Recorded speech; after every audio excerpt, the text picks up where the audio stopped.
Delanco Township Committee Meeting of May 21st, 2025, beginning at 7 p.m. at the Delanco Township Municipal Building, 770 Coopertown Road, Delanco, New Jersey. We are recording there. What?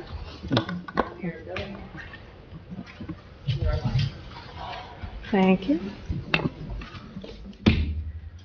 Good evening. Welcome to May 19th, 2025 Township Committee Meeting, 7 p.m.-ish at the Municipal Building here, 770 Coopertown Road, Delanco. Roll call, please. Mr. Bartlett? Here. Mrs. Patrick?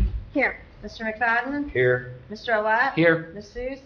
Here. Thank you. Also, also present, Mr. Schwab, our Township Administrator, Mrs. Lohr, our Municipal Clerk, Mrs. Russell, Deputy Municipal Clerk, and Mr. Warren, our Police Chief. Please rise for the flag salute. I pledge allegiance to the flag of the United States of America and to the republic for which it stands, one nation, under God, indivisible, with liberty and justice for all. Janice, could you please read the sunshine and live stream statements? Please be advised that proper notice of this meeting has been given in compliance with the Open Public Meetings Act in the following manner. Written notice has been mailed to the Burlington County Times and Courier Post and published in the December 30th, 2024 editions. And written notice has been posted on the official bulletin board of the Township of Delanco at least 48 hours prior to the meeting. This meeting of the Delanco Township Committee may be transmitted via live stream on YouTube video. The streaming of the meeting is not intended to be relied upon as formal public access under the Open Public Meetings Act, and if the technology is disrupted for any reason, the Township meeting will proceed in person as an official meeting in accord with the official notice. Thank you. At this time, could you please silence all your cell phones and put them on vibrate? And moving on, we'll read the rules governing public comment period. In accord with and subject to the provisions of the Open Public Meetings Act, NJSA 10-4-12, at SEEK, during general public comment period, the Delanco Township Committee is permitted to institute reasonable rules and regulations to allow for a smooth process and ensure a reasonable opportunity to be heard. Calling out from the audience outside of one's time at the microphone is disruptive to the person speaking at the microphone or from the dais and will not be permitted. Public participation and comment shall be governed by the following rules to maintain order and prevent disruption of the meeting. Each speaker will have a maximum of 5 minutes to speak and should limit comments to the matter at hand. The speaker will be directed to conclude the remarks once the speaker's time has expired. No time may be yielded to a speaker by another speaker. Groups are asked to select a spokesperson to speak on their behalf. The speakers will address the Township Committee from the podium and are asked to begin their remarks with their name and address for the record. Township Committee members are not obligated to answer impromptu questions or address remarks from members of the public during the public comment period. Speakers should expect the Township Committee to refrain from engaging in dialogue, except to the extent necessary to clarify the speaker's comment. The allotted time for speaking from the podium is the method to address the Township Committee during the public comment period. The Township Committee will not entertain questions or comments called out from the audience during public comment or at any time. Speakers and members of the public should at all times maintain proper decorum and shall make their comments in a civil manner. Personal attacks, obscenity, derogatory, or slanderous remarks will not be tolerated. With that, we're moving on to the first agenda item, which is Ordinance 2025-5, amending the Township Code at Chapter 216, governing park and public property regulations. This is a second reading by title only and public hearing. Hearing is now open to the public only for Ordinance 2025-5.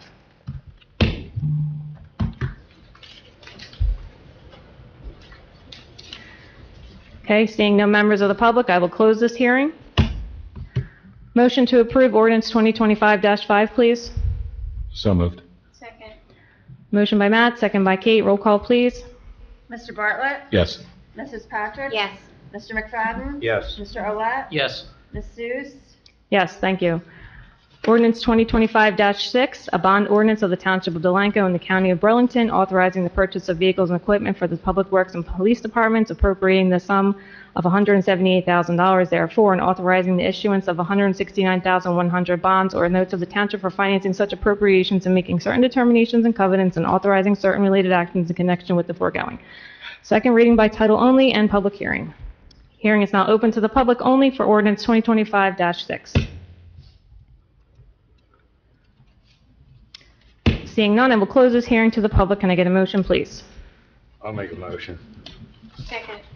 Motion by Phil, second by Kate. Roll call, please. Mr. Bartlett? Yes. Ms. Fitzpatrick? Yes. Mr. McFadden? Yes. Mr. Olet? Yes. Ms. Seuss? Yes, thank you. Okay, next up, we have a proclamation for EMS Week 2025. Matt, could you take care of that, please? Sure. This is EMS week every year. Everyone in the EMS world, EMTs, paramedics, it's nationwide EMS week. And I'll read this proclamation. Whereas emergency medical services is a vital public service, and whereas the members of the emergency medical services team are ready to provide life-saving care to those in need 24 hours a day, 7 days a week, and whereas access to quality emergency care dramatically improves the survival and recovery rate of those who experience sudden illness or injury, and whereas emergency medical services fill healthcare gaps by providing by providing important out-of-hospital care, including preventative medicine, follow-up care, and access to telemedicine. And whereas emergency medical services systems consist of first responders, emergency medical technicians, paramedics, emergency medical dispatchers, firefighters, police officers, educators, administrators, pre-hospital nurses, emergency physicians, trained members of the public, and other out-of-hospital medical care providers. Whereas the emergency medical services teams, whether career or volunteer, engage of thousands of hours of specialized training and continuing education to enhance their life-saving skills. And whereas it is appropriate to recognize the value and the accomplishments of emergency medical services providers by designating the Emergency Medical Services Week. Now, therefore, be it proclaimed by the Township Committee of the Township of Delanco, County of Burlington, State of New Jersey, on behalf of the citizens of the Township of Delanco, that the week of May 18th through the 24th, 2025 is hereby Emergency Medical Services Week. And further, we encourage the community to observe this week by learning more about the emergency services in your community in honor of those EMS professionals and the essential services that it provides. In witness whereof, the mayor, deputy mayor, and committee persons have caused those present to be executed and sealed the Township Delanco this date. And you should know, in the state of New Jersey, EMS is not considered an essential service, so EMS does not get any taxpayer money. If you could find that hard to believe, write your congressman, write your state. There is no money from the state for EMS, so it's up to the local municipalities to pay for emergency medical services. It's not something we're required to do. It's obviously something morally we're required to do. Can you imagine calling 911 and saying we don't have an ambulance? So having been on that side of the ambulance as an EMT, as a volunteer, and also with our paid squads that we have, Delran EMS supporting our town and our mutual aid, the state says they're not required, they're not essential. So think about that. That's the proclamation. Thank you, Mayor. Thank you, Matt. Okay, moving on to our public comment session. There's going to be kind of a change going forward. Public comment session number 1 will be for agenda items only. So anything that's listed on the agenda can be spoken or asked about in session 1, and then session 2 will be all non-agenda items. So the meeting is now open to the public for comments and questions on agenda items, session 1. Please come to the podium and state your name and address.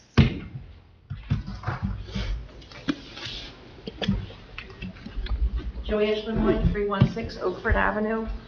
Regarding the resolution 2025-79, is that otherwise known as Municipal Alliance Funds for Primary Prevention? Janice, Bev? Yep, yes. If you're talking about the 79? Yes. Yes, it's changed the name. Thank So it you. looks like the governor's office changed the name. Thank It you. used to be Alcohol and Drug Yeah, McCall. Prevention. It is the Municipal Alliance, yes. What is the Delanco's portion of that, or does it just, because it's combined with Riverside, just one number? Technically, where's my full package? I can get the resolution. We do have an in-kind contribution. I thought it was $1,500 that we contributed. Isn't this for the LEAD program? No. No. What is this for then? This goes, I think, to the high school for. Used to be called Yeah. CASA, It did. Citizens Against Substance Abuse, Yeah. and it went, I don't know if it's DARE. No, Yeah. that's a program. I think the money from what, Delanco and Riverside are combined to be one, what used to be Yes. called Municipal Alliance. Right. Yes, it's definitely Municipal Alliance, and it's done through, it's all administered through the police department and, with Riverside, through whatever programs they're going to have. It says our cash match is 1,500, our in-kind is 4,500, Yep, and Yeah. GCSUD is 6,000. yeah. So then all those funds are allocated through lead, because that's budgeted I'm sure separately. this has something to do with, I thought it always had something to do with, when it was DARE, I No. think it was, no? No, No. no. No, I always It's not. thought that's what it was with Riverside. So if I could again, the 1,500 is in-kind, no, Cash. that's the Cash. That's the cash. In-kind is 4,500. and 4,500. what is the 6,000? that's the total. That's a That's a total. total. Yeah, Okay, it's got it. Thank you so much. GCSUD is what it's called, but that's how it's broken out. By chance, do you know what the allocation is that goes to Riverside, Ms. Laura? I think it's the same. Okay. I'm not sure, what their resolution says. I haven't seen their resolution for this year, but, yeah, and that is actually, Riverside is the lead Yes. agency, so, any programs and expenditure of funds. Right, but that's not the acronym LEAD. They just take the lead. They're Right. the primary. Right. Yeah, They're just- right, yeah. I mean, lead doesn't Yeah, matter. right, exactly. They are the head agency, the There you go. administrative agency. Yeah. Thank you so much. Thank you. Anyone Thank else? you, Joanne. I will close session 1 to the public. Moving on to comments, Township Administrator, Mr. Schwab. I have no comments tonight. Thank you. Department heads, Chief Warren. Hello, everyone. For our numbers for the month of May up to date, we have 14 police cases. There were 36 motor vehicle violations issued with a total for the year of 299, with 114 motor vehicle stops up to date for a total for the year of 722. For the month up to date for calls for service, we're at 636 with a total for the year of 4,515. So again, they are very busy running around. And we're just getting prepared for the parade this Sunday, so that's all I have for you now. Are you going to have your new John Deere vehicle in there? Possible? Okay. Yeah, good. It's exciting. No, we better. Yes. Do you want to talk about any of your upcoming No. community events? No, not Okay. right now. I would have. Keep us on there. edge. Yeah. Come on, Mayor. Just want to like save the date, you know? I will. Okay. I'm there. Anything else? No, that's it. Thank you. Mrs. Lure. Well, I was going to mention about the parade this Sunday. I can't believe it's here already. Looks like the weather forecast right now is for a gorgeous day. We're saying, yes. Yeah, Good. very, very nice. And also too, the administrative office is working on getting with the times with the help of Mayor Carolyn to accept credit cards and debit cards. Right now we're cash and check only. What's that, cash and checks, you know? So we're working on getting that agreement with a vendor to provide that people can pay via credit card and debit card also. We'll still take your cash. Always. Until that's obsolete one day, right? Beth, did you have anything? Only to add for the parade, just a reminder that it does start at West Avenue again this year, correct? So that's a little something new for those residents who live in the north end. We get to see it. Yes. Yeah. And Phil, did the time change so people know for like traveling when they would not be able to get out It's the still door? starting at 1 o'clock. Still forming at 1 and taking off at 1:30ish. We'll start shutting streets out around 12:30, It quarter after kicks 10. off at 1. Okay. Yeah. So, Yeah, really? it kicks off at 1. Yeah, But we we'll Kicks off start at at 12:30 1. kicks off at 1. Yeah. Right, Yeah. okay. Around 12:30, quarter of was when we'll start shutting certain streets down, specifically at that end. So Perkins Lane will probably start closing off by 12:30. So we don't have any other traffic coming down, and then by quarter of, we'll pretty much shut down completely. Great. And that's all I have. Thank you. Thank you. Moving on to Township Committee reports. Mr. Olet, you want to start? Certainly. Let's see, the History Board We met on May the 7th. We discussed the new signage for the historical park out front of the Zerbrook Mansion. We have 2 Trex benches that have been put together by the History Board Club, and we're looking for homes for the benches. We thought we had a home for the 2 benches, and we don't, so this Phil or Recreation, if you folks have a spot for it before we reach out to someone outside the community. If you keep that in mind, we have 2 of the benches. Let's see, and look for the History Board to be in the Memorial Day Parade. Then, yesterday we were at the Mayfair, Burlington County Mayfair in Smithville from 10 to 4, and we had, I guess probably about 80, I think it was 88 people that stopped by our booth, and we got to chat with a lot of folks and share good things about Delanco. And we told them about the historical park and the events that we're going to have in the beginning of July, and to look forward to that.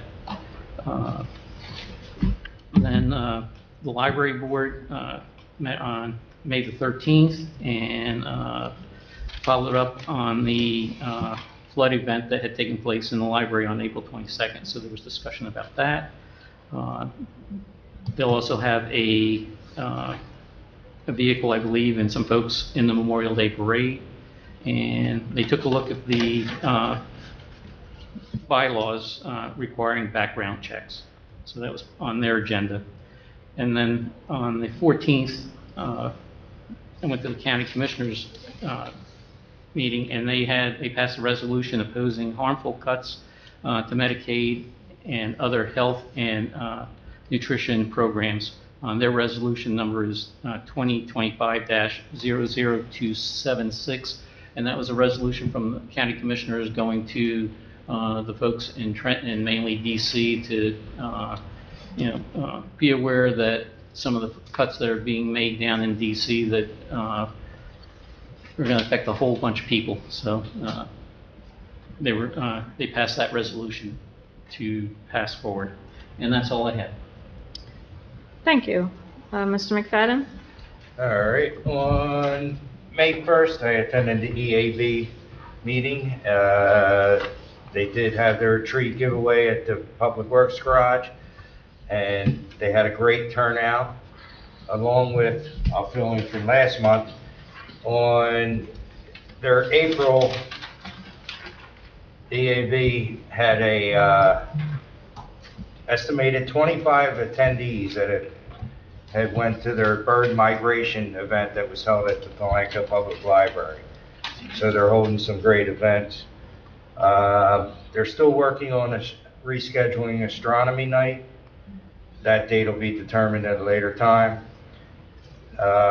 May 3rd, I attended with Matt, Kate, and Carolyn the OEM exercise at the train bridge.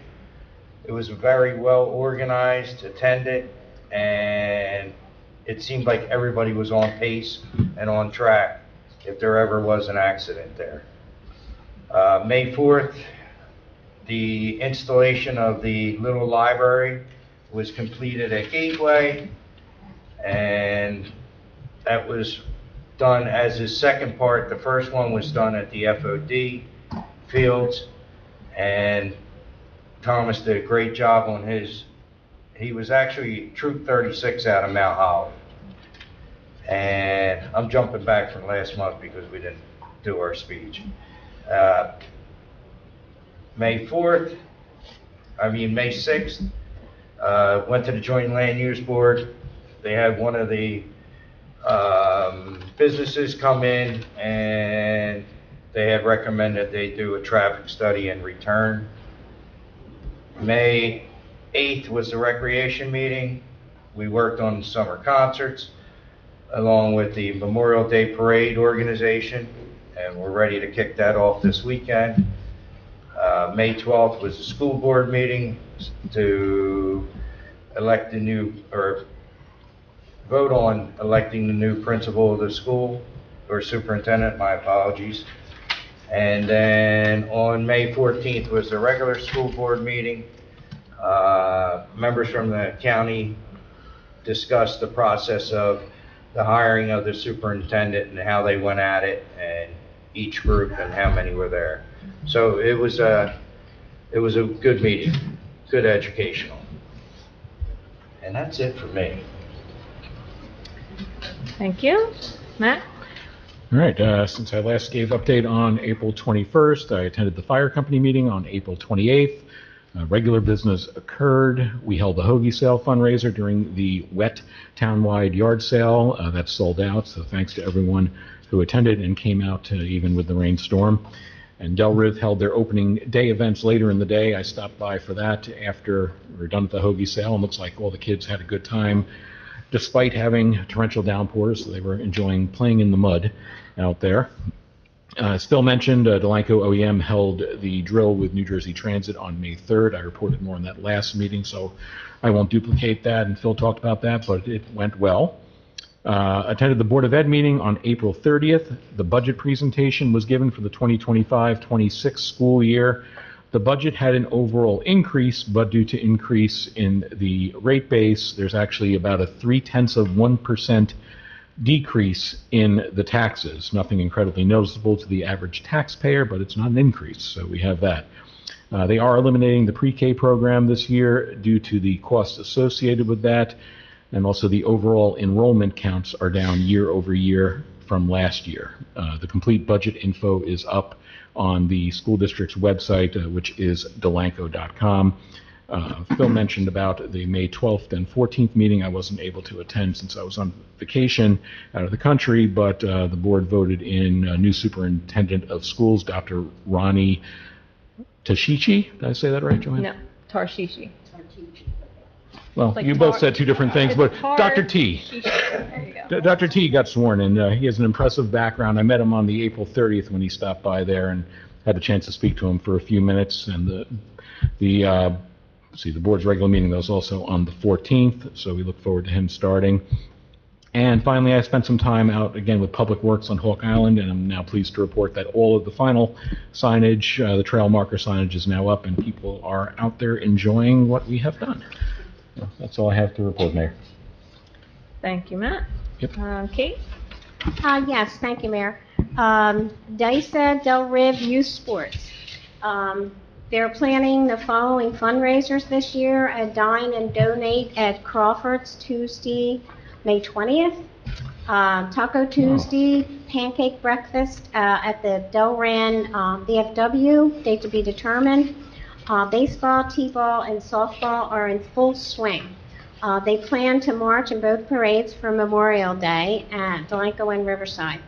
I attended the spring sports day held at the West Avenue ball fields.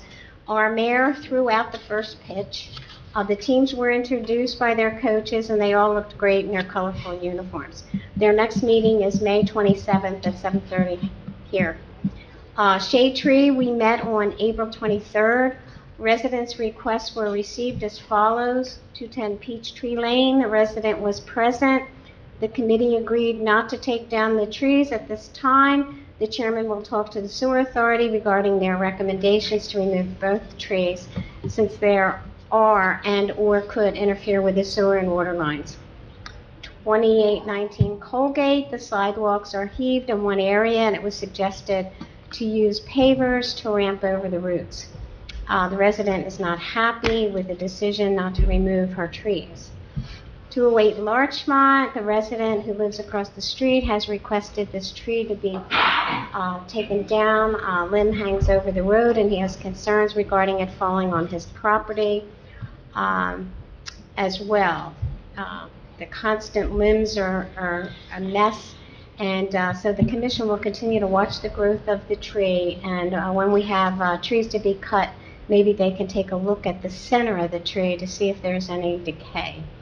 The tree inventory and community forestry management plan was discussed as well, and to see if grant funds are available. Bill Matalevitz was going to call his contact and explain that it may not be done this year. A photo op for Arbor Day was discussed, maybe watering trees at FOD or planting at Pennington, which I believe that's what they did. Living Springs, I met with the seniors at Living Springs on Friday night, April 25th. Explanations, questions, and answers were provided regarding the New Jersey Real ID. Documents needed and residents' experiences were also shared and discussed. Although the deadline was advertised as May 7th, it was noted that you could still apply after that date. Townwide yard sale, the residents were busy with the yard sale. The rain held off for a few hours. I enjoyed my breakfast sandwich from the Scouts and hoagie from the fire department. They do a great job and need our continued support. Succession meetings. Matt and I are continuing to meet with JPM in our search for an administrator to take Richard's place when he retires. Affordable housing. We are continuing to meet and discuss our trust fund monies. I know I have mentioned this before, but I will continue to mention it because I believe that some residents still don't realize that because the township was so proactive for rounds 2 and 3, that we do not need to provide any additional housing for the 4th round and possibly the 5th. Recreation met on May 8th. Summer camp has 40 registered to date, and Kristen Atkinson is the new director for the program this year. They plan to continue to meet at the library on Mondays, and trips are being scheduled on Fridays. Rec Centennial Subcommittee reported on their plans, which will include vendors, food trucks, bands, and many other activities. They're working on the plans for Centennial Park. A grant is being submitted to the county for a playground at the Babe Ruth Park. 5 summer concerts will be held at Hawk Island Marina, and 3 are going to be scheduled for our historic waterfront park. The first concert is June 12th at the Marina. Coconuts is the band. Work is continuing on the waterfront park, as you can see if you ride or walk by. Ken Shedeker was in attendance and reported on the progress he and Bobby Crabtree continue to make on the various items in town that need reports or repairs and updates. Seniors, I was unable to attend the senior meeting on the 13th, but I understand the guest speakers, Gabrielle and Jamie from Scuds, gave a presentation on the free offerings to seniors and the disabled. The upcoming trips were discussed, as well as many upcoming events scheduled at the library. And the next meeting is a luncheon at Fratelli's on June the 10th. Sewer Authority. We met on May 13th at Town Hall. The trunk line bonding was sold on May 1st. A brief review was discussed, and a structured payment schedule will be hopefully available at our next meeting. Stylex, there's no change. They are just discharging domestic waste at this time. 989 Coopertown Road, the inspection was complete. The test results from the lab were within the authority's local limits. There were 5 parameters that were above 20% threshold, and they will be monitored. And if there is a concern in the future, we will have them do another test. 1000 Coopertown Road, Phase 5 of the Stanker and Galetto project is underway, and there will be additional connection fees to the authority. Mapping was provided to show the areas in town where problems in TVing is underway. Operator's report is on file. Beverly's audit did show an increase in our flow, so our cost to Beverly will be increased.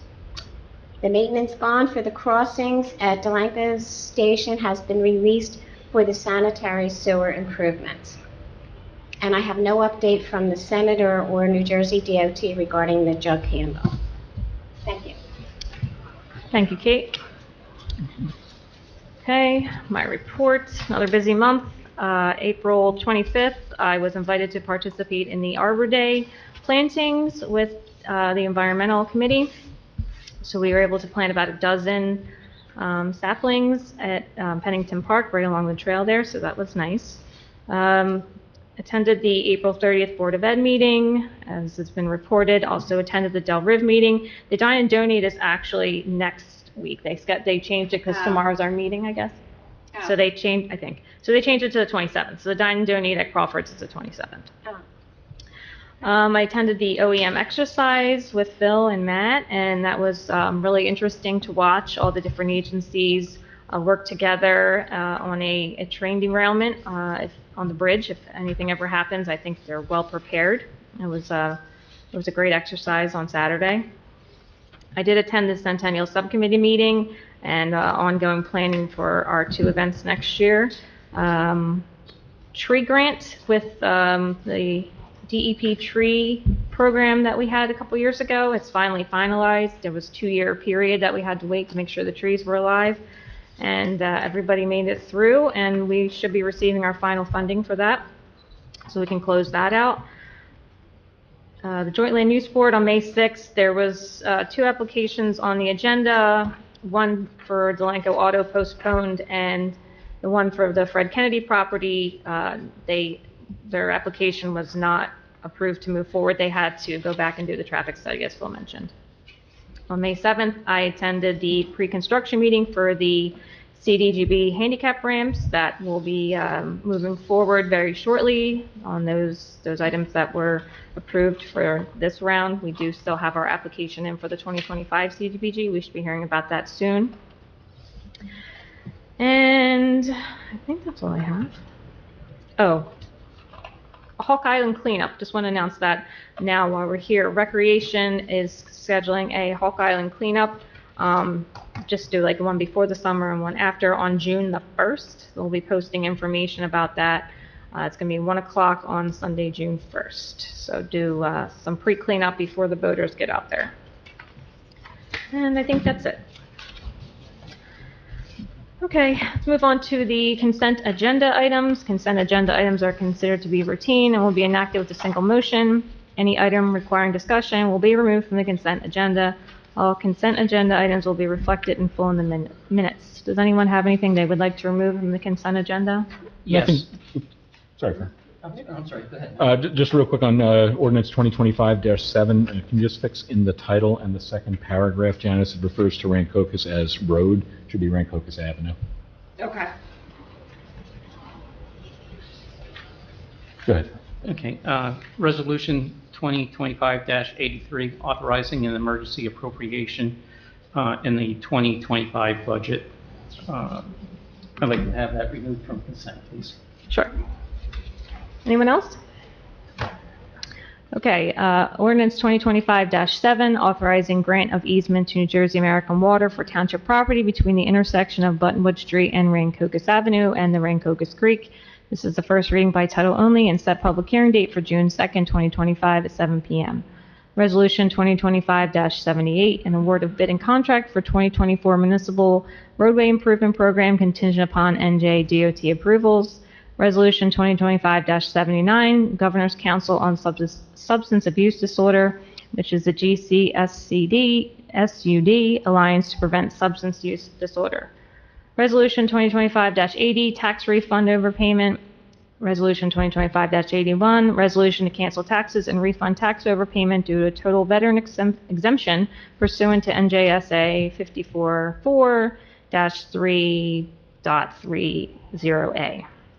Resolution 2025-84, resolution authorizing professional services for park design plans, specifications, and grant application submittal services. Resolution 2025-85, resolution amending previous resolution 2024-115, authorizing professional services for 2024 locally funded road program.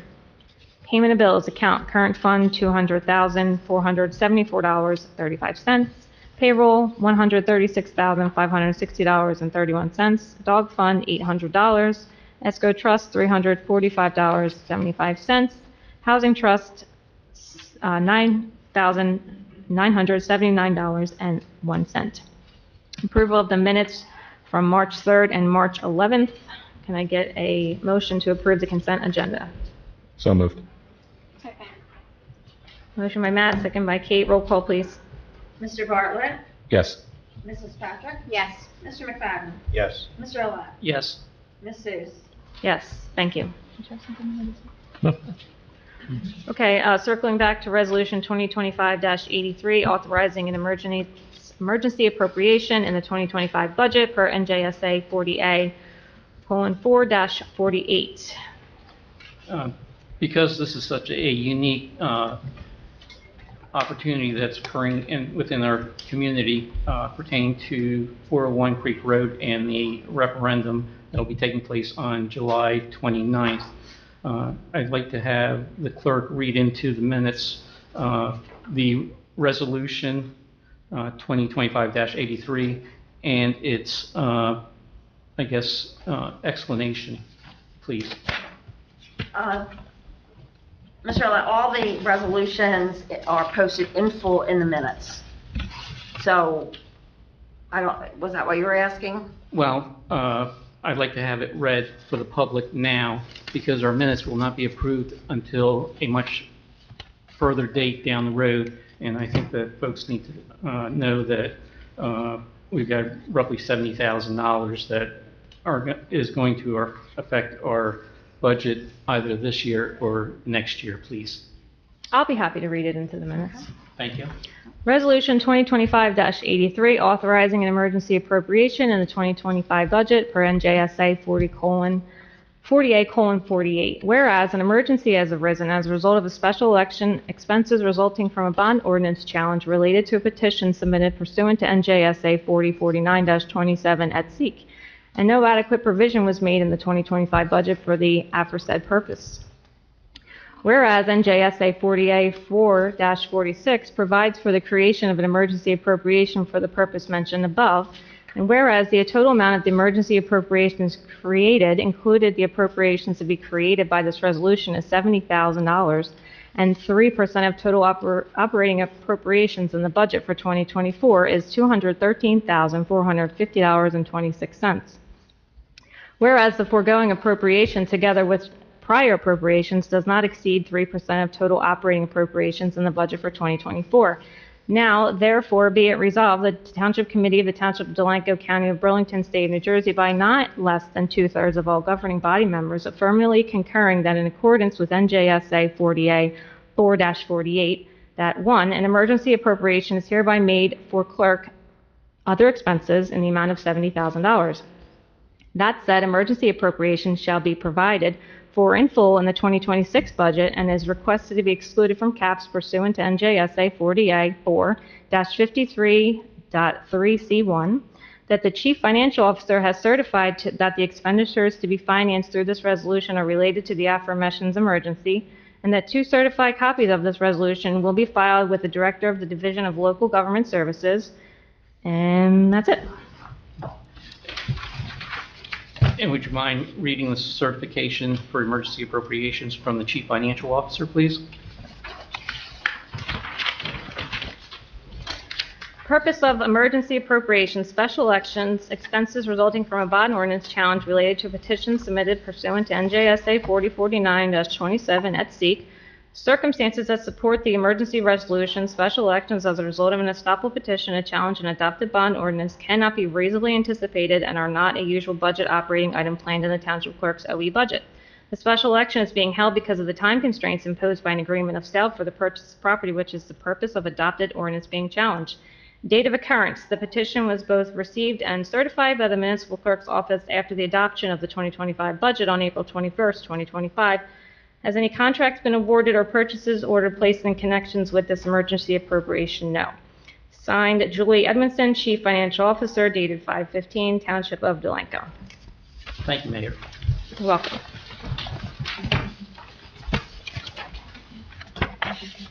Okay, can I get a motion to approve Resolution 2025-83? I'll make a motion. Second.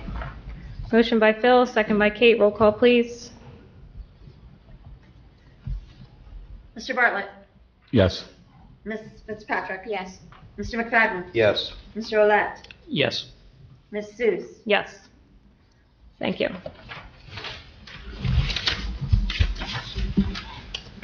Okay, and then we have Resolution 2025-82, refunding unexpended escrow deposit for driveway installation.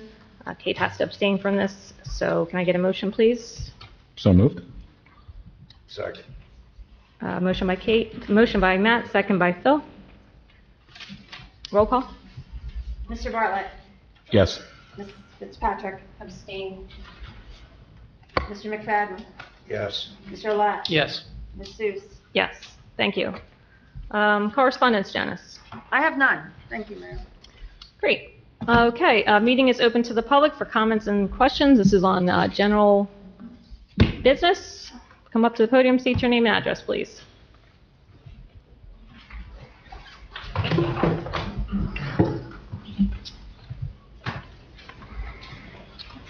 Good evening, Mike Templeton, 621 Delaware. Excuse me. I just wanted to add some additional information to the presentation that was made about a month ago regarding 401 Creek. You can never have too much information, and a couple of questions to follow that. During that presentation, the mayor showed a map of the area that showed the wetlands area, and this is actually the map that you should have used. Now, I distributed this to the committee. You got this back in December, I think. You also got it 2 months ago that I handed it out to you. This shows the affected area of the new New Jersey new environmental land use rules that are coming into effect this summer. New Jersey Real Resilient Environment and Landscapes. It's got affects the flood hazard area, wetlands, stormwater. There's a big package there. I had sent, it creates an inundation risk zone, which covers tidal floodwater that's forecast over the next couple decades. It requires a risk assessment by the property owner, acknowledging future flood risk. It requires a deed notice that's filed describing those flood risks. No critical facilities are allowed to be built in the inundation risk zone. That includes public works type facilities, police, fire, EMS, that type of thing. DEP discourages affordable housing in flood zones, and it applies to new and substantially damaged buildings to the new elevation that the state that comes with this regulation, which is a climate-adjusted flood elevation, which is based on the FEMA 100-year, adding 5 feet to that. It's kind of a big deal. I had sent a letter or an email to Hugh Doherty, the Joint Land Use Board engineer, and back in November. And let's see if I got the right one. Here it is. Mr. Doherty replied December 9th. You also have a copy of this that was distributed to the committee back in December. And he goes through what's currently in effect and what's expected. And going forward, he has a statement in there that I believe the committee should follow up with Mr. Doherty and follow up with Mr. Lopez at ERI, Harry Fox's colleague, who's the floodplain manager over there. But going forward, Mr. Doherty says, quote, going forward, the township would be proceeding at risk based on future uses that will be permitted in on lot 11. So that's all I have to say about that part. I had also sent an email to various officials, Senator Singleton, Assemblyperson Murphy Conaway at that time, and the county commissioners, telling them that the township was looking at 401 Creek. And has anything, you also have a copy of this letter. This was sent December 9th. Has there been any response from any level of government regarding that? Because there was there was a statement that there was a land swap proposed, but I don't know. I mean, I propose that the county either help us fund the acquisition of lot 11 and take the wetlands portion of it. But I don't know that there's anything, I've not heard anything beyond that. There's been any talk of a land swap. Is there anything of substance coming out of that? Scott Taylor has spoken with the county officials that handle that aspect of it, and they would from his discussions that they would be open to taking the wetlands portions and then giving us that lot next to our all-purpose field. So is there a letter of agreement or a letter of intent or anything? No, it's very It'd be unofficial. helpful if something like that was forthcoming for the public to know that there was going to be, especially if there's any money attached to that. The 700 trees, given the difficulty or given, that the township or previous intent when I was on committee, and I believe that's still in play, of intending to convey the property to a developer for some other purpose. That footprint of whatever new use is going to be out there, parking lots, stormwater basins are still going to have to be built. You're still going to lose a good portion of those 700 trees. So until the township passes that on, there's still a great potential that a lot of those trees are going to be taken out anyhow. So just to clarify that statement.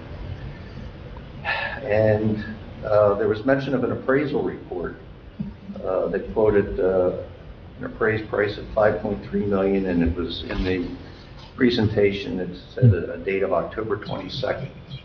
Is there, I don't recall an actual document that came. Yeah, there was a written appraisal. You can open it. It was when they were ordered to do a appraisal, and they had given us a verbal. And then back in February, I believe they did the written appraisal, and they did it as of the October numbers. Okay, so there is one, but it has to be Oprah. It's not. Yeah, it's public record, so you can Oprah it. Right. I think Todd has it. If you maybe he That can share it would with be you. helpful. The thing about appraisals, like another property the township was looking at a couple of years ago that we did not acquire, there was an appraisal done, but it had no, it specifically said in black and white, this has no, doesn't include any information as far as our environmental hazards, hazmat, anything like that, or flood risk. So you kind of have to do, your own work behind it after the appraisal, because it's just giving you the bare bones, and you have to really get out and look around, see what the property potential and what those hidden costs might be. But like I said, too much information is not a bad thing, but I highly recommend that you really talk to Mr. Doherty and Mr. Lopez, because I think my fear is it will be very difficult for the township to recoup the price that we're paying for it, based on the difficulty. It's a very difficult site when the new rules go into effect. Given the economic uncertainty in the country, daily, proceed with caution. So, Is that map on the state website that you have there? it's actually in a couple places on DEP. Because what I pulled was directly from the state website. Yeah. Flood Mapper, the Rutgers Climate Institute has it. Land Engineering at DEP. I can send you the link. Yeah, if you can send me the link, that'd be great. And I give you some copies of the same thing, but it's all part of the impact of the NJ Real regulations. So it's going to be. These regulations are being objected to by many municipalities. So True. I wouldn't think for sure that they're going to pass.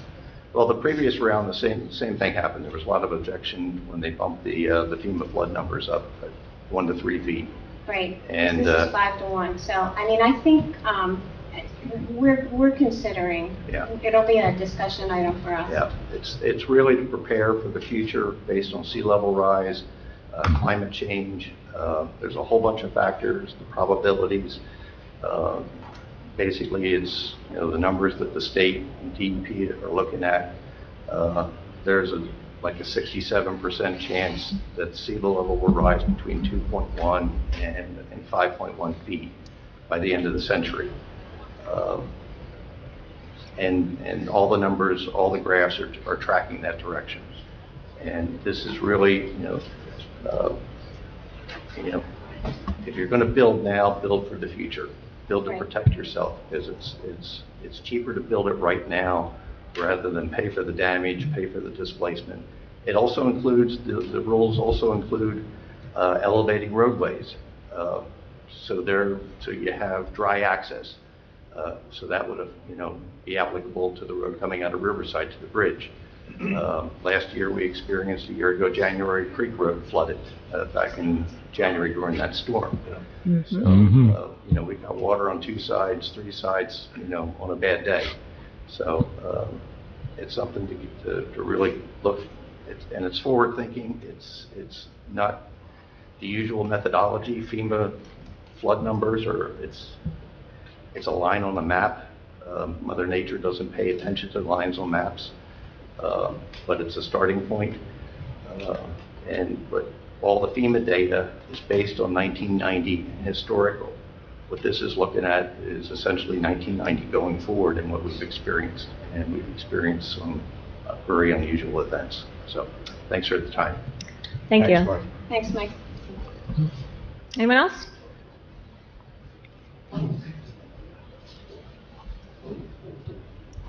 Todd Burke, 1506 2nd Street.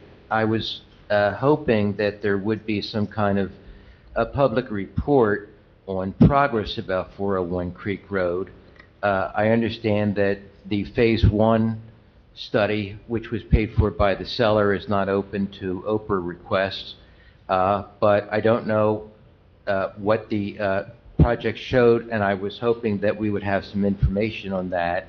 Of course, I've made a request for Phase 2, which was triggered by Phase 1, and you can be assured that when I get the responses to Oprah and as appropriate, that I'll make sure that they're distributed to the public, because that's what should be done, and that's what transparency is really all about.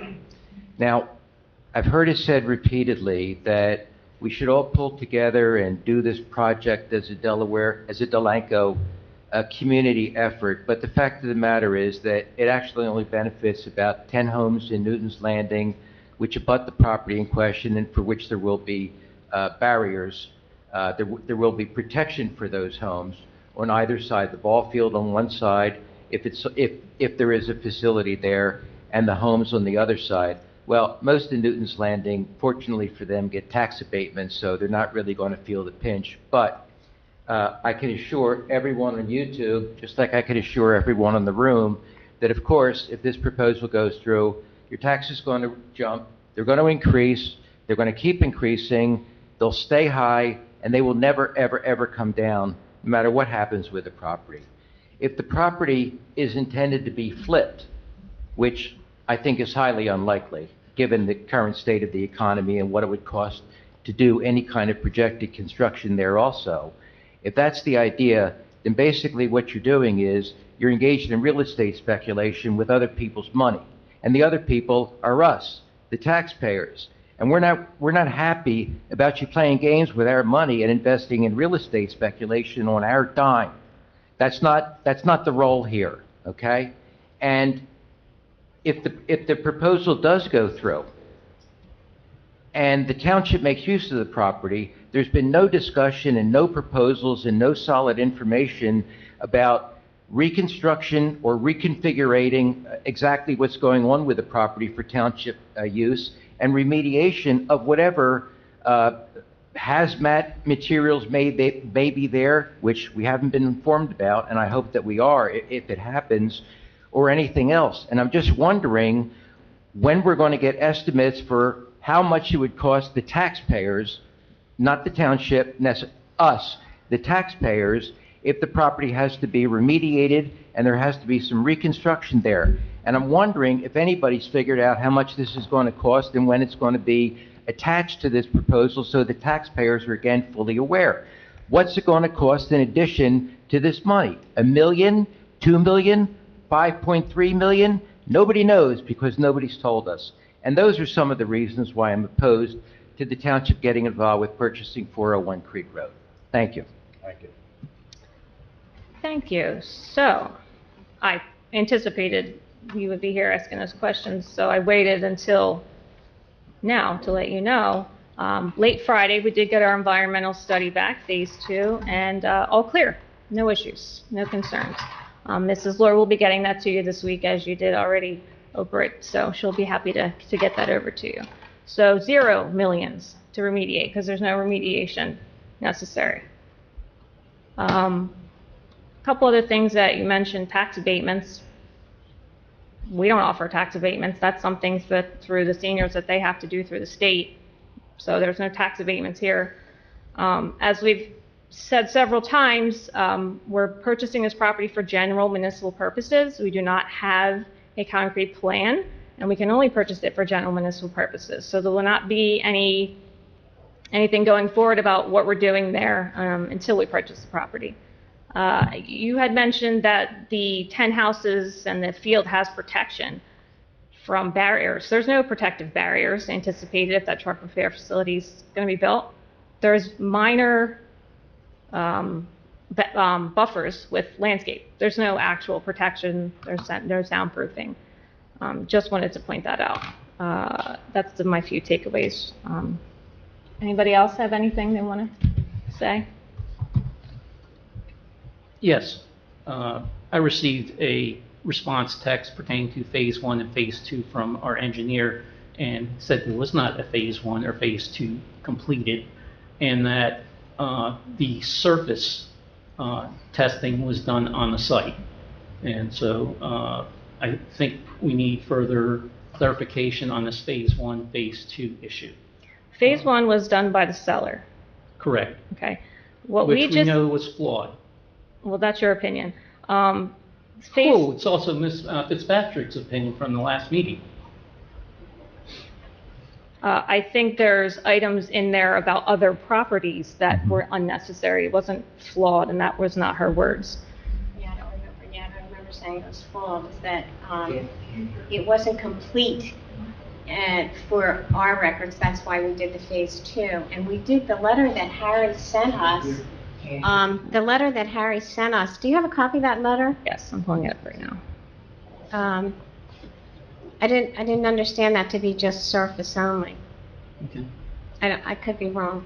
And the other thing that concerns me, based off of that comment that I had received, if we go back to Buttonwood and Vine Street, the township owned a piece of property over there, and we sold it for, I believe, $30,000, and it was about 20 years ago. I think it was around 2005, 2004, somewhere in there. And then the buyer, once he started construction of the houses, found that there was landfill underneath that property. And then he turned around and sued the township because we sold him a piece of ground that was contaminated. And I don't recollect what the numbers or the figures were that it ended up costing the township to take care of that issue. Where we thought we were making money, we ended up losing money, to my knowledge. Were you on committee at that time? I'm sorry? Were you on committee at that time?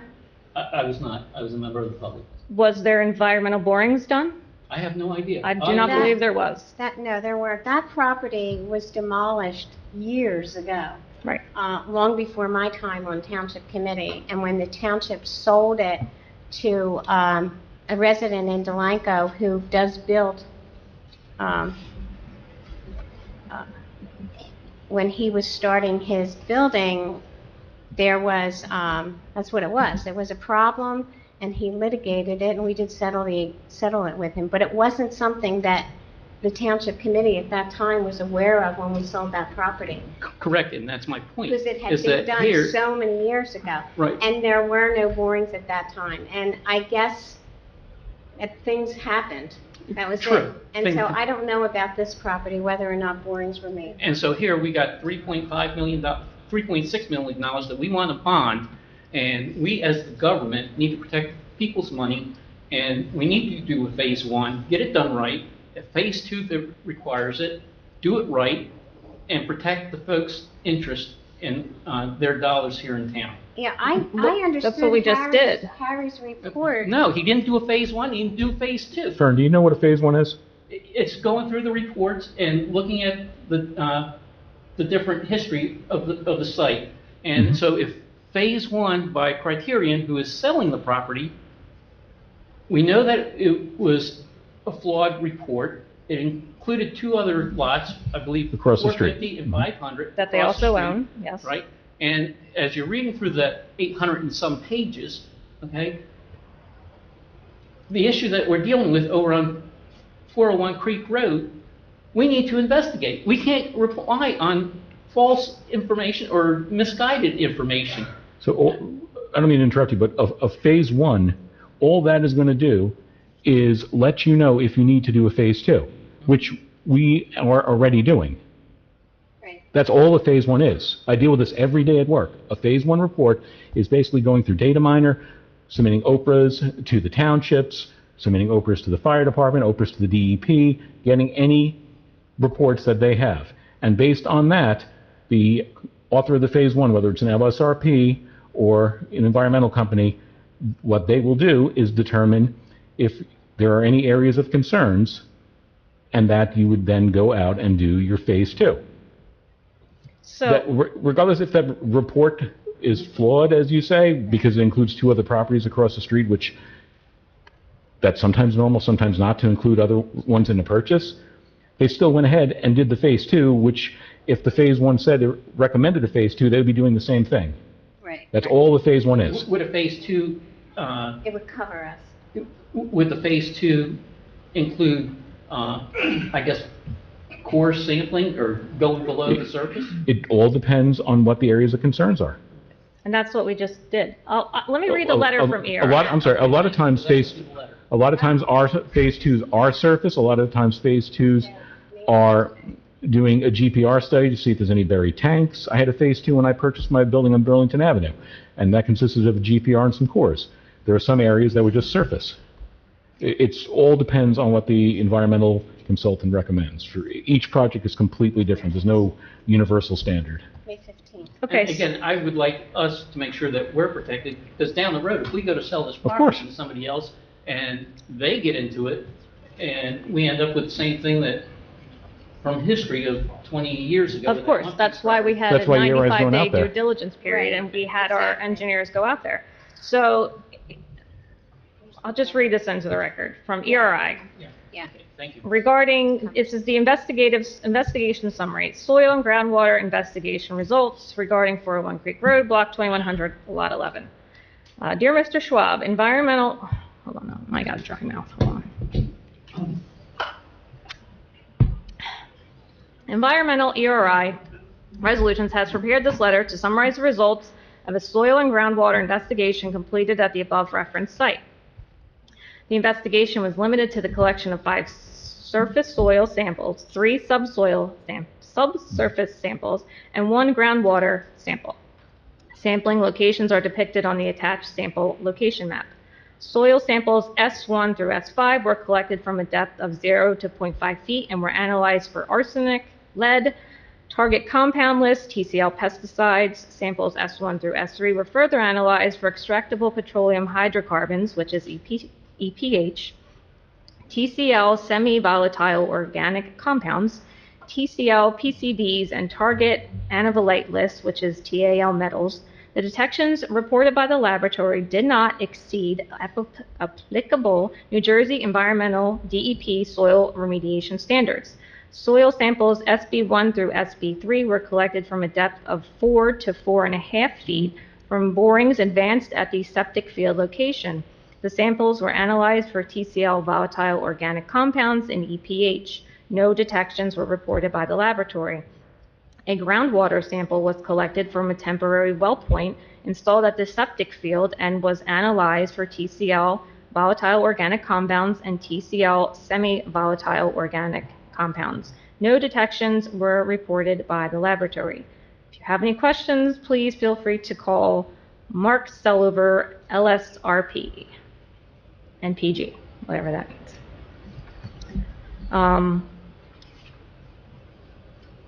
This is from Harry. Based upon our review of the available documents supplied to us, background search, and subsequent limited soil and groundwater testing at this time, we see no apparent environmental concerns with the property.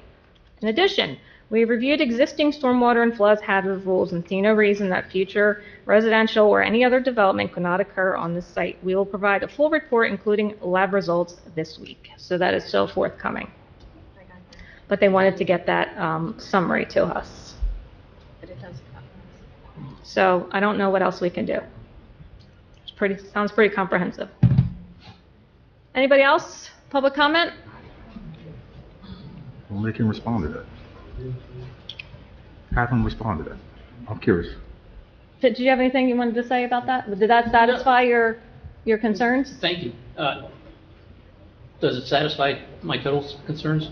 No. I will question, but again, that's more information than what I had before. So Okay. thank you very much for You're sharing welcome. that. It's Mhm. important. And I think once we get those reports this week, it'll be forwarded to everyone in full. Good evening. Harold Klingler, 509 Buttonwood Street. I just have a couple of quick questions. And one is this special election that's going to happen in July. Mm-hmm. And it's going to cost somewhere around $70,000. Is there a reason why we couldn't move it to the general election in November? Yes, because we are under contract with the seller of the property, and we have an obligation for time of the essence. We were supposed to close in June. If we waited till the general, we wouldn't close until December.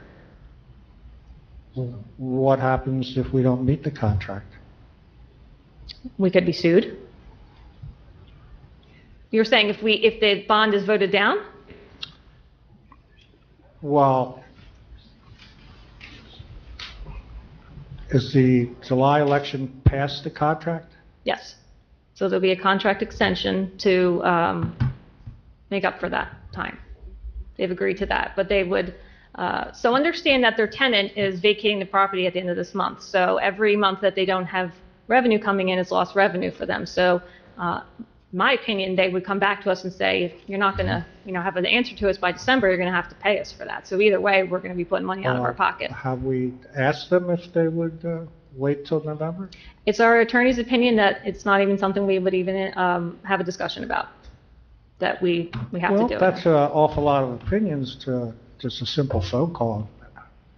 I think, I'm sorry, sir, if at our last meeting, Doug was present, our solicitor, and he did speak about the consideration that we owed the seller, and I think he went at length. So it was on his advice that we do this.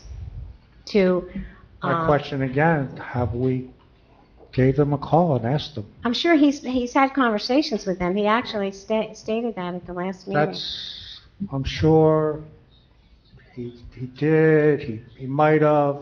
Well, that's all we're going to really say on that. That's what sure. he said, and that is what it is. So you can go back and watch that meeting So, I mean, too. if you could just tell me, yes or no, we talked to the people or not?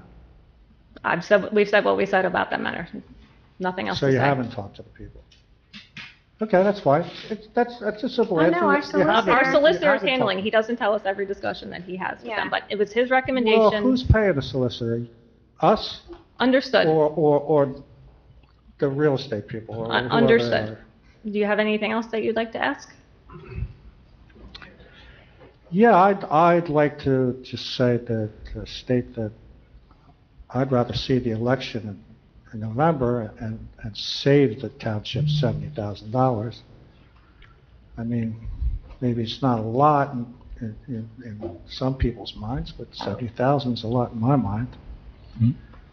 We're going to lose basically $23,000 a year in taxes if we do take over that property. Plus, God knows what the percentage will be, I mean, on the loan, and how much it's going to cost us for that $3 million. Could be quite a bit.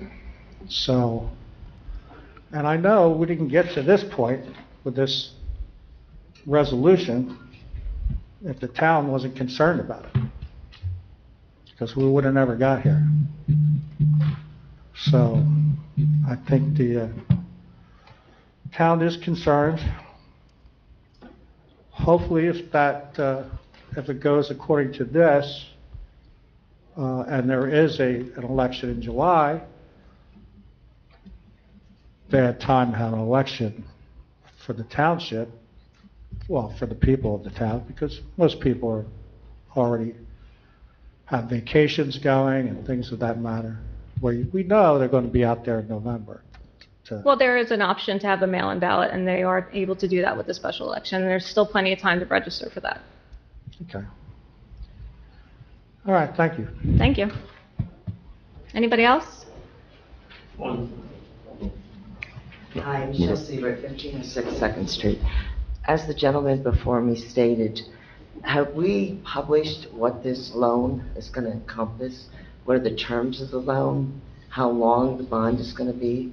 And there were figures thrown out about, oh, your taxes are going to go up $100,000 on an average home of $190 in Delanco. People that have a higher value, what are our taxes going to go up? Shouldn't we have something? Are you talking about for this year? Well, when this bond goes through, how much am I going to expect my taxes to go up? None of that's been determined because the bond hasn't been acquired yet. So, but you must have financing. You don't buy something without an approval for the bond. Somebody must be financing this. You must have agreed to some kind of terms. You can't agree to any terms until the estoppel period's over. And now the estoppel period's dead, so there are no terms of anything. You have people that, how a bond works is people bid on it. But nobody can bid on it since it was dead. So we have no idea what our interest rate would be, who would be interested in it, none of that. Yeah, this isn't like going to TD Bank and getting a home mortgage by any stretch of the imagination. Public, we have no idea how much your taxes are going to go up. I think we discussed that in many meetings. Your taxes are going up, but we have no idea. So when this is all done, we'll let you know. We never stated that the taxes were going to go up and we had no idea. Your taxes are going up. If you refer to the chart in the PowerPoint presentation that's on the website, it shows what taxes are going up this year based on our budget. And it goes, I think, all the way up to $300 and some $1,000. So you can do the math of what your house is assessed at, of what your taxes will be going up this year. That has nothing to do with 401 Creek Road. It's just normal day-to-day expenses that made your taxes go up. Is this the new PowerPoint that you guys put up on the website? It's not new. It's the one from a month ago. Okay. So we're going to blindly vote for this and hope for the best is what you're telling us? I'm not telling you anything. Well, that's the problem. You're not telling us anything. I'm not telling you how to vote is what I'm saying. Okay. Anyone else? It's almost like we never had multiple public meetings on this and Right. nobody received this information before. Right. Eric Dasher, 2405 Burlington Avenue. The gentleman mentioned a loss of $23,000 in tax revenue if we own this property. That was based on a two-thirds of a million evaluation back in, I think it was 2000? No. 21? Well, if it's 5.3 million, that's a big difference than $666,000 value. You're talking about assessed value, Okay, tax what's the assessed assessed value. The tax assessed value is 600 and some thousand. Is how much? The tax assessment value on the property right now is $630,000. That's a tax assessment. Right, that's Very two-thirds of a different. million. That is very different than a real estate appraisal. Not the same thing. Your house might be assessed at $190,000, but you can sell it for $500,000. Not the same thing. But the loss of tax revenue, or the difference between what it was assessed at and what you're saying it's appraised at, is going to be what we would lose No. on tax. No? No.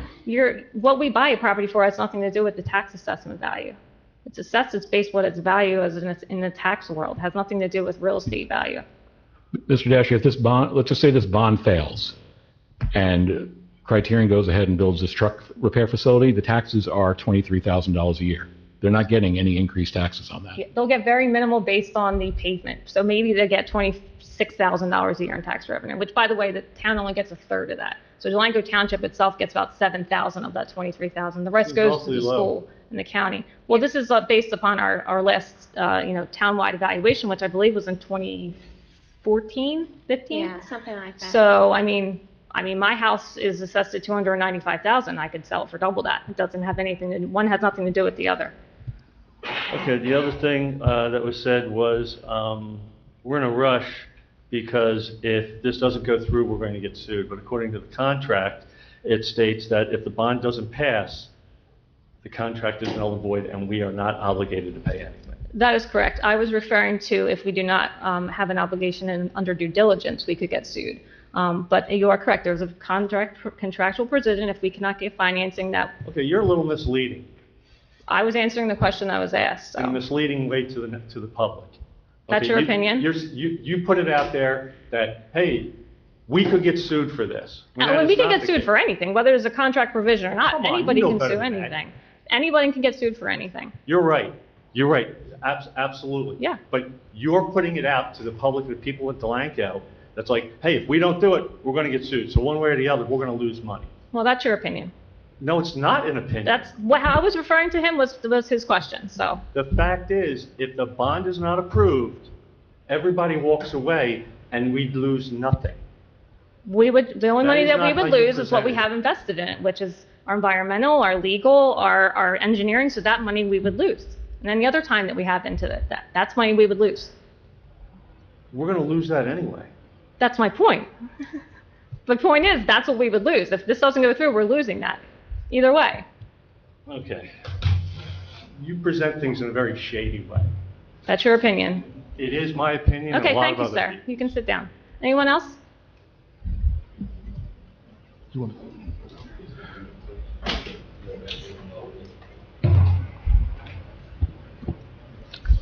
Zaire Carter, 19 Fawn Court.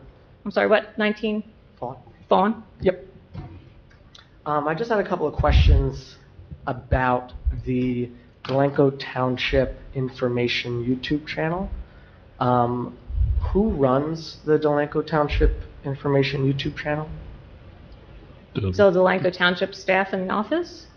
So it's on the official, that's a township government website, YouTube channel that's maintained. I'm sorry, no? Yes or no? The only thing we use YouTube for is to transmit the township committee meeting. Yes. Yes, So- that's it. So the record of these meetings are on the Delanco Township Information YouTube channel, correct? Which is maintained by the township. We actually pay a third-party vendor to maintain that record. Okay, but who is uploading the videos to that? The staff, the municipal staff. The municipal staff. Okay, great. So my question is, what is the purpose of the Delanco Township Information YouTube channel? Like, why do we have it? Why is it there? To share information. To share information. Yes. For transparency. Correct. For these meetings, for folks who may not be able to make it. Correct. It's not meant for partisanship, it's not meant for political anything, it's just meant to simply share information. Correct. Completely public. Okay. So, and forgive my naivete because this is my first meeting, and I don't know all the rules and statutes, but there was a video that was posted some, I guess, 8 hours ago that was titled 401 Creek Road Information. Yes. And it was a beautiful video. Great drone shots, you guys looked great. Well, my question is, at the end of that video, it said no taxpayer money was used for this video. Correct. So, and forgive me again, in my business, you've got a separation between the official and the unofficial, right? Your personal versus your professional. So if these meetings, or this YouTube channel, as you say, is not meant for political ideology, it's not meant for agenda pushing, it's not meant to be partisan, it's meant to just give transparency to the people, then why is there a video that is not paid for by taxpayer dollars, which is great, but that means, in my mind, I would think that that would be for personal use. So my question would then be, why is there a personal video on a YouTube channel that is maintained by So it's not a the personal staff? video, it's a video of the majority of the township committee, which this is the township, right? The majority of the township committee is the township. We are representing the township. And the information that will be provided to residents will also be coming from Delanco Township, majority of the Delanco Township Committee, and has been approved by our attorney to put it out that way. And that's all I'm going to say on that. But do you understand my confusion about, for example, if my boss on his official government website linked to a page that was maintained by the government office, and there was a video that, because if you're not using taxpayer dollars, you're using personal funds, which means that video was on the personal end, not the professional, not the official capacity. Nobody got paid for There any was no of it. personal funds. We made it as the township committee. But you did not use, no taxpayer money was used. And neither was any personal money. So, but then why was it, then why would you put it? We wanted to on make the- sure that the residents knew we didn't pay somebody to do that we're trying to save money by doing things in-house ourselves. That's the only purpose of that. We didn't want people to think like, oh my God, we just spent $3,000 in taxpayer money to produce a video. Exactly, and if you did, that would be a huge problem. Right. And you didn't. So if it's not for township use, like in terms of, it's not taxpayer dollars, why is it going on that YouTube channel? If it's a township thing, why wasn't Mr. Ouellette in the video? Because Like, Mr. if it's Ouellette a does town- not support the message that we're putting out there. But it's a township, if the purpose of this channel is to be completely apolitical of anything, it shouldn't matter your thoughts on 401 Creek or not. The title is 401 Creek Road Information, not, I think we should support the selling of 401 Creek Road, which the video clearly has a strong bias toward that.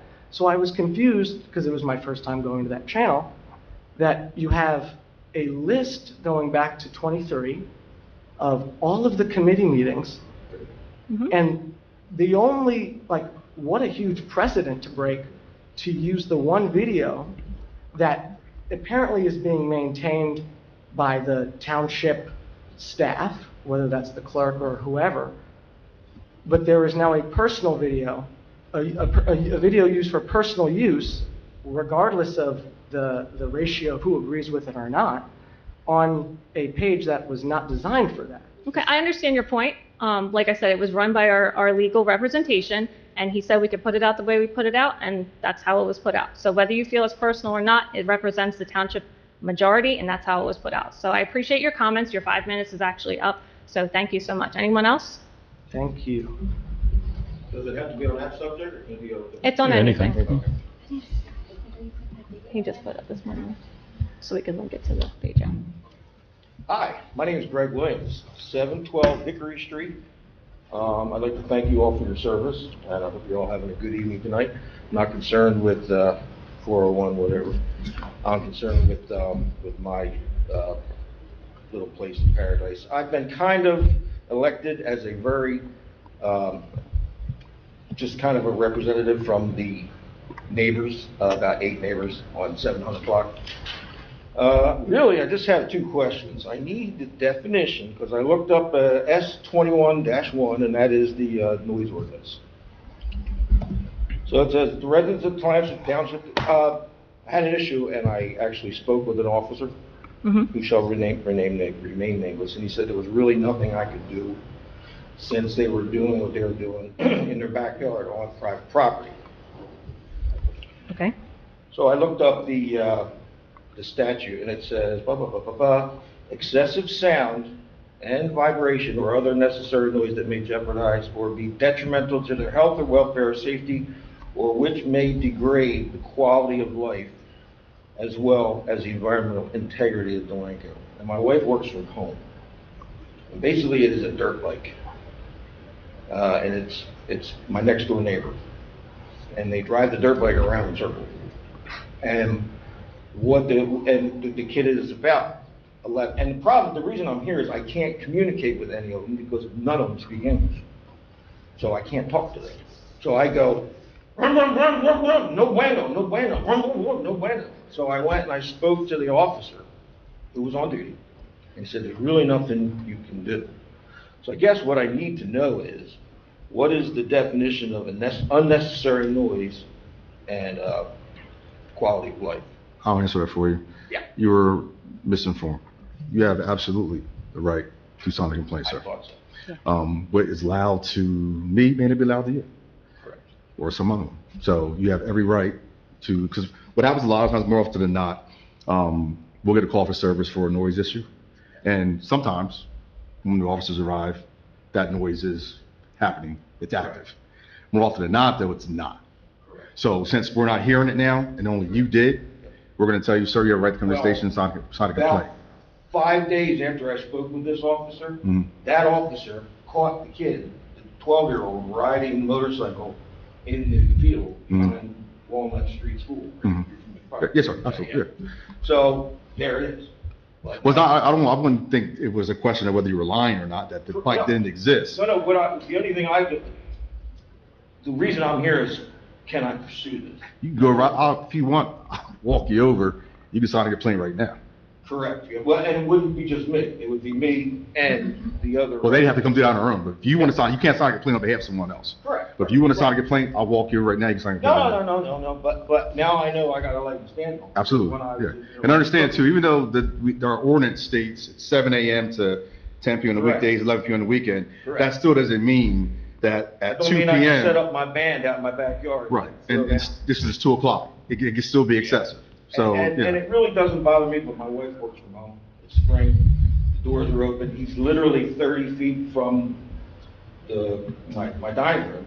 And what he does is he puts the front wheel on the pavement and he puts the tire on the dirt and just goes, yeah. I don't mind the chickens, I don't mind none of that stuff, but the motorcycle is getting. Yeah, but no, you have absolutely a right to sign a complaint. That's all I need to do. Yes, sir. And once again, I want to thank you all for your service. Thank you. Thank you. Anyone else?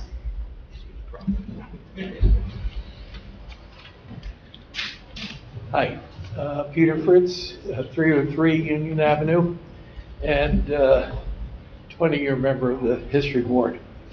I've got 2 history issues. I wanted to get a clarification, if I could. The first thing is that I heard for the first time the title Centennial Subcommittee at this meeting tonight. And my understanding was that our preparation for the centennial for next year was going to be an ad hoc committee that was going to have 2 members from various organizations within the town. And the history board had started working on what we thought would be some logical events 3 years ago, 4 years ago. And then last year, we were told to stand down more or less, and we turned over all of our materials to, I guess, Kate, that they went to you.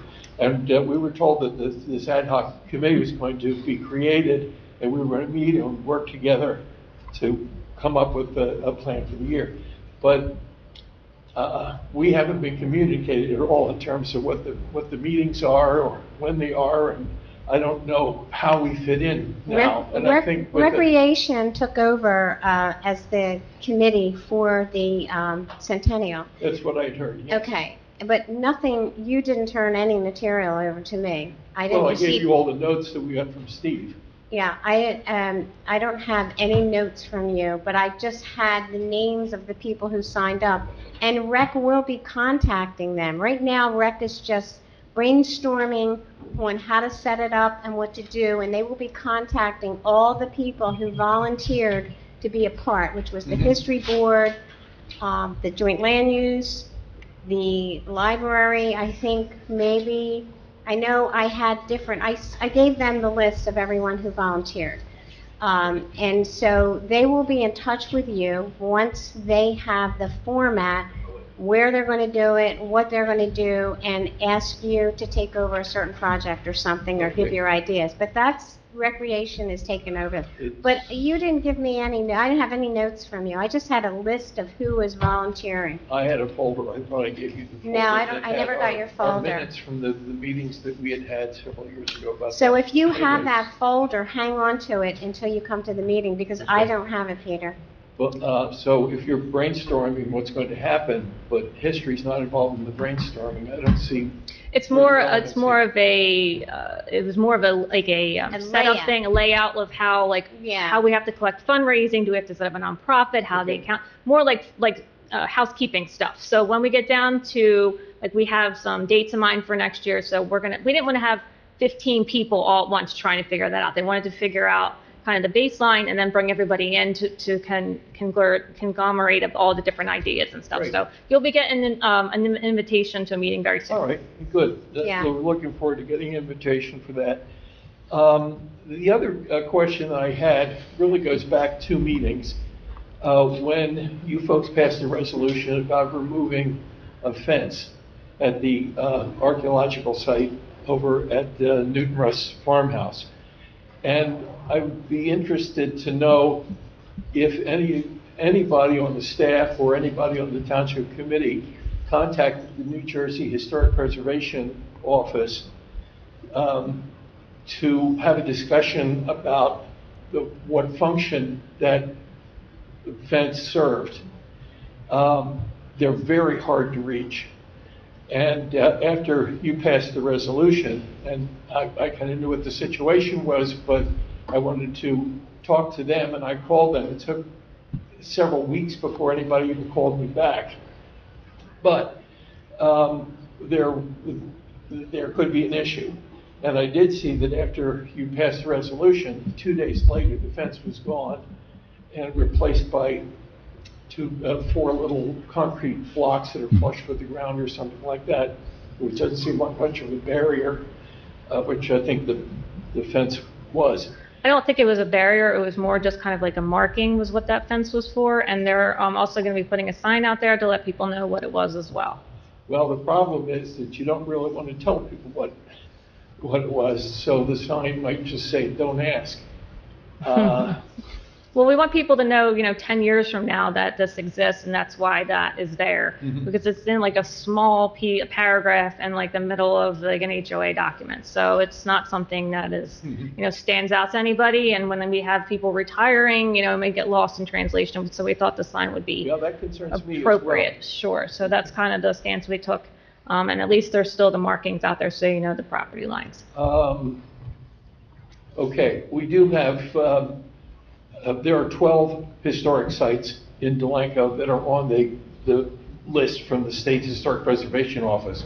One is on the National Registry, Zerber Mansion, and then 11 of them are smaller sites that aren't well distinguished on the list. They're given some kind of a name, but you don't know exactly where they are or what they're called.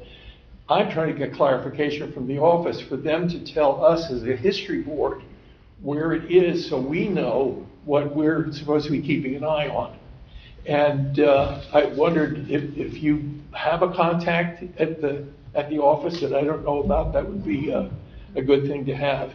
I did make contact. I finally did talk to somebody, but she said, she was the architectural person, but the person that handles artifacts was not in the office. They would call me back. That was 2 weeks ago. We would probably defer to you for the contact. I would appreciate it if we could be included in whatever discussions that we have there. And I don't know who it was that caused that fence to go up in the first place. Was that the state that came in to say, we want this marked off? Yes. Yes. It was DEP, I think. Yeah, wasn't it was Yep, DEP. Well, it's part of the DEP now. The State Preservation Office is part of the DEP. Yeah. Yeah. And they approved the fence coming down. Yes, they did. They did approve. They Yes, they approved did. it. So Yeah. you did make contact? No, the Newton's Landing HOA. The HOA did. Reached Yes. out to the DEP, and our attorney was involved, the solicitor was involved also. Yeah. Because we had concern about the long term, once the fence would be down, and the state said, we don't have that problem. You just can't dig, excavate, or build over. So that's why in the resolution, there's a requirement that there be markers. Okay. And that this to mark it off, so that years down the road, it's like, what is this? And not just some resolution in a file somewhere. So those were the stipulations that the committee, basically the HOA didn't need the township committee's approval from a standpoint of it was the state that had the architectural preservation area. They just wanted the township to kind of give its blessing to what the state had already approved. Yes. And the committee imposed greater restrictions in that there had to be markers maintained, and some type of small plaque or signage or something. Well, that would be a help, I would think. The HOA had called me at home several times over the course of a couple of years saying, why is this fence up and can we take the fence down? And I said, it's protecting something. And they, I guess, didn't like the answer I was giving them. Yeah. around me and went to you guys and got Well, no, the they went to resolution. DEP. They went to DEP. They went to Yeah. DEP They went to first. DEP. Yeah. Yeah, they went to DEP. Interesting. And Okay. actually, there's a gentleman here from the HOA who would, I'm sure he'll clarify what they did. Sure, sure. Okay. Thanks, Peter. Thank you. Just need the clarification. Mm-hmm. Anyone else? Ray. Oh, there's Ray. Speak of the devil. I didn't see him back there. You were hiding, usually front and center. Change my position. Okay. Ray Weber, 22 Ships Way. In reference to that fence, a fence was put up by the builder back in 2002. 2002, okay. It's preserved because there's two plots in Newton's Landing that are archaeological preservation areas. One of them is right behind the farmhouse. The other one is off of Newton's Landing Circle, between houses and the retention basin. Okay? Well, the houses are on Pennington. We went to the DEP and asked them about it, and they said, take it down. The builder's supposed to have taken it down when he finished. But what happens is, in order to preserve that area, we took down the fence, we put in the markers. They're 1 foot by 1 foot by 4 inch thick concrete blocks on all, there's 1, 2, 3, 4, 5, 6 spots where those blocks are on there to identify it. Because we don't have a perfect square, because the DEP allowed the builder to cut into part of that foundation where the preservation is for the pool and the surrounding walkway around it. So we are planning on installing a plaque. There's 2 white birch trees on top of that area. We're planning on installing a plaque on there with a 2 foot by 1 foot by 2 foot block of concrete, and using certain type of adhesive that you'll have to lift up the entire block. It won't take the sign off the block. This adhesive is used by many different industries. It'll take a wall out before the thing breaks loose from anything. So that's what it is. It's going to say archaeological preservation on that block, on that sign. And it's going to be glued to this concrete block that we're going to put in the ground to preserve it. And it's going to be above ground by 2-3 inches. The reason being is because we don't want the grass or anything else to grow over it like you see in certain cemeteries where you have plaques that are ground level. Yeah. And the grass is grown over it, so. It's an elevated foot marker then? Yeah, Okay. it's an elevated foot marker, okay? Mhm. And that's what the committee agreed to. Yeah, we're cool The with it. solicitor agreed to it. So, in fact, I'm in the process of ordering that sign as well as getting all the other material together so we can put it together, do it. Just because everything else is done except for that sign. And I haven't had the time. Where you been? On vacation? I mean, what have you been I've out of the doing? country for a month. I know, we missed you. You got 3 minutes. You want to talk about anything else? No. You sure? I'm done. Okay. No trees, stop sign? No, I'm good. Thank you, Ray. Thank you. Thank Thanks, Ray. Anyone else? I'll close session 2 to the public. I don't even know where we're at here. Oh, we're at the end. Any resolution for executive session not needed? Motion to adjourn. So moved. Second. All in favor? Aye. Thank you. Good night.